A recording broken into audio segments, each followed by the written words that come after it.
Have you thought about your sales process recently? Here are some simple things that you must have in place to create a good sales process.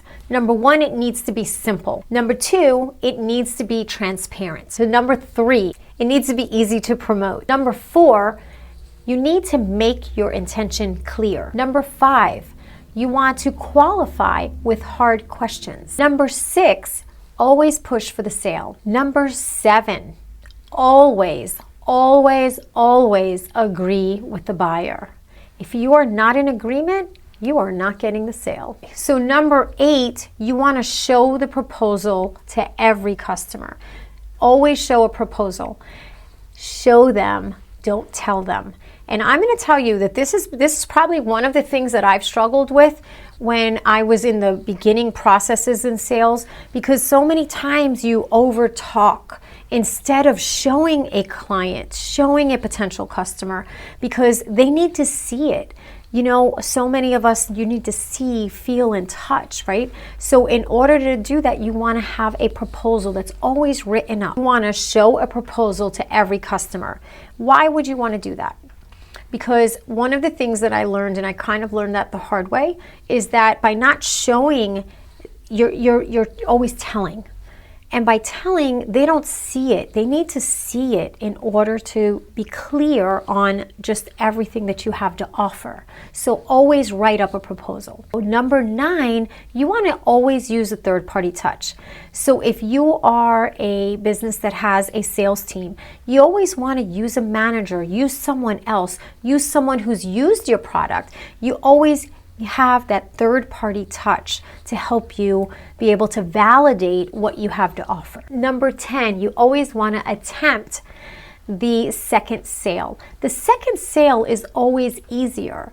So one of the things you want to consider is always go back to the customers that have already bought from you, because they're already happy with your product. They already have an experience. They're going to be the easier ones instead of dealing with a cold lead or someone who's never done business with you before. So always go back to the second sale. So number 11, always use the instant follow-up. What does the instant follow-up look like? Now, we're going to expand further when we go over follow-ups.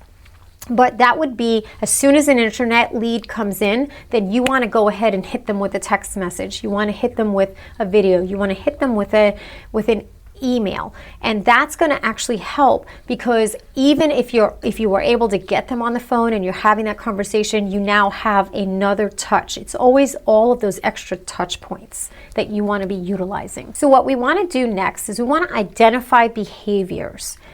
And these are where the hard questions come in that we talked about earlier. Who else is involved other than yourself? So who else is involved other than yourself? So number one, who else is involved other than yourself? Number two, when was the last time that you invested in a product of this type for yourself? Number three, how do you typically make decisions like this? Number four, who else other than yourself do you need to get buy-in from? Number five, are you and your team currently using the product that you've already purchased? Number six, was there any pushback from your team on the product or service that you've already purchased? Number seven, how will this product be used? So one of the things, and this is so interesting, because this can be one of the things that they always tell you in sales, to always wait for the end. Don't tell the price. Don't give them that information till the end. Well, what you want to do is you actually want to consider this mentality. Consider this way of doing things. Introduce price early. What is the reason for doing that? What you want to do is introduce price early. You may want to say this: before I show you the benefit, let me share our price so that you can start to make sense of our value proposition. So you want to introduce price early. I know that kind of goes against what most people say in sales, is to wait for the end. No. This is not a mystery. What we want to do is we want to show the value proposition, show the benefits.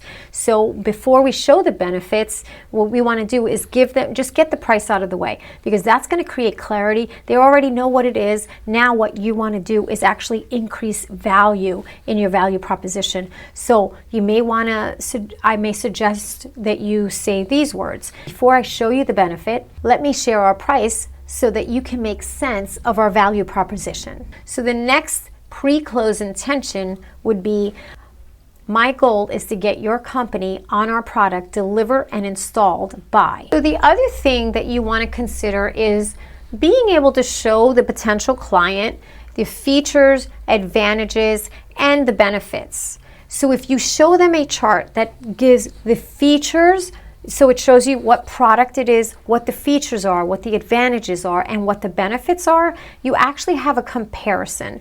And so that's one of the things that you'll want to consider in your sales process. Okay, so another part of the sales process, and this is super important because so many people do not realize how much the role playing is imperative.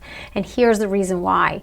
Is if you are not practicing with a colleague or practicing with yourself, recording yourself and actually seeing how it is that you are showing up, then you're going to be practicing on the potential clients.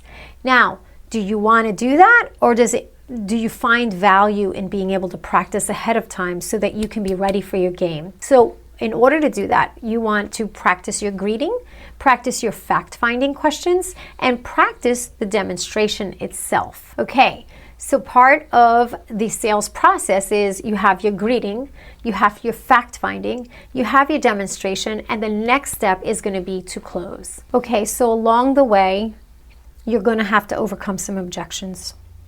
Now, Grant Cardone's top 5 secrets to overcoming objections. Number 1, you are the creator of every objection and must take full responsibility for the customer's objections. Why is that? Well, it's the thing that the customer is not saying to you. Have you done enough fact-finding to be able to know what the unspoken objection would be? Most objections are complaints that should not be handled, but used as a reason to close.